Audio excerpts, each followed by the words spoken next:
минувшие выходные в этно-ресторане «Алем» в теплой и душевной атмосфере журналистка и писательница Зера Бекирова поделилась своими воспоминаниями, рассказала о жизни и творчестве.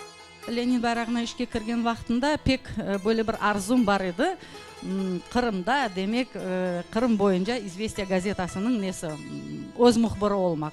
Эбет о бір хаял переслік бір жеді, кім Қырым татарына өлі мақсус мұхбір, яда өз мұхбір етіп қойacak меркези газетке. Ләкин кенеде олар деділер, біз сізге бөле бір вазифелер берерміз, ве вақты-вақтымен бұл мақалелерні газетамызға басармыз.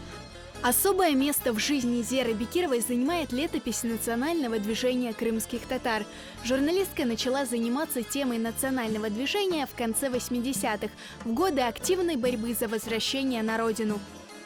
Мен білесем, эпсіміздің бір мұқаддес, бір Қырым татарының бойын боржыдыр. Milli hareket hakkında bilmek, milli hareket iştirakçilerini bilmek, оларның унутмамак. Зера Бекирова также занимается большой исследовательской работой. Она помогала Идрису Асанину в составлении трехтомника «Адалет Куряши Сафларенда», а после его смерти сама издала 4-й том. Не так давно Зера Ханым совершила экспедицию на Урал, где еще живут крымские татары, депортированные туда в 44-м.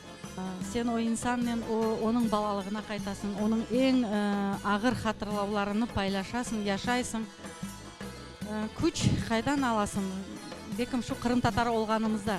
Зера Ханым ответила на вопросы гостей встречи и поделилась своим взглядом на современное национальное движение. Біздің Қырымда яшамамыз, Қырымда қалмамыз, Қырымды ташлап кетмемеміз, мұнда қалмамыз да бұл büyük вазифелерімізден бірісідір. Evimizde bu тіл мұхитini yaratып, ана тілімізді unutmamasak. Çünkü тіліміз olmasa milletimiz olmaz, milletimiz olmasa devletçiligimizin de gereği yok. Hepsi biri-birine bağlı. Onun için elbette ki ve балаларымызны, ана-бабаларға elbet milli ruhta terbiyelemek. Мне было интересно. Зера Бекирова — это все-таки тот человек, который может поделиться его опытом, рассказать очень много интересного. Жанланасың әр вақытта бөле көрішулерді.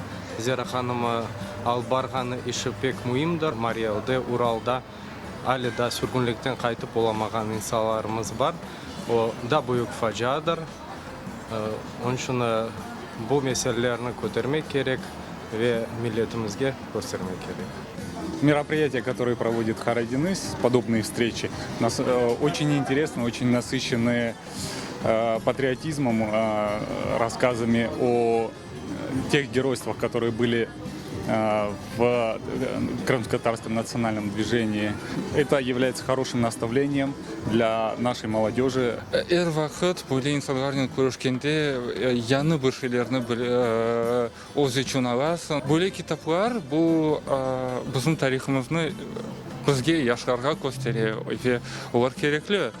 Беті Мариэлге, Уралға бармақ бұл пек енгілшелдегіл, анда біздің халқымыздың векілерін тапмақ бұл пек бұйық іш. Ватанперверлік, тілінен бағылы ғайелер, фікірлеріні ішіткенме ве Зера ханым бұл тәжірибесінен, бұл дүния бақшынен пайлашқанына пек мене дарым. Өзім үшінді яқын, өзіме жүрегіме яқын келген шелеріні де ішіттім. В связи с пандемией коронавируса встречу провели с минимальным количеством гостей и соблюдением социальной дистанции. Все желающие могли посмотреть мероприятие в прямом эфире. Бұл коронавирус вазиетінен çok адам келіп olmadı, ләкин келген яшларда бұл ішке ләқайт olмағанлары ве мерақланғанлары, кедерленгенлері халқың мәселелерін мені пек қуандырды. Бөле әлбет көрішу тешкел еткен үшін мен Краймен Татарска бек müteşekkirім олардан. Bu şeylerini çokça yapmak gerek. Çünkü gerçekten bana böyle bir sual oldu da mesela bugünkü günde ne yapmak gerek? Milli hareketin nasıl devam etmek gerek? Ve böyle konuşular elbet milli hareket iştirakçılarının konuşu, teşebbüsçülerinin konuşu yapılsa yaşlarga bir yol yorup gösterilgen dayan olur.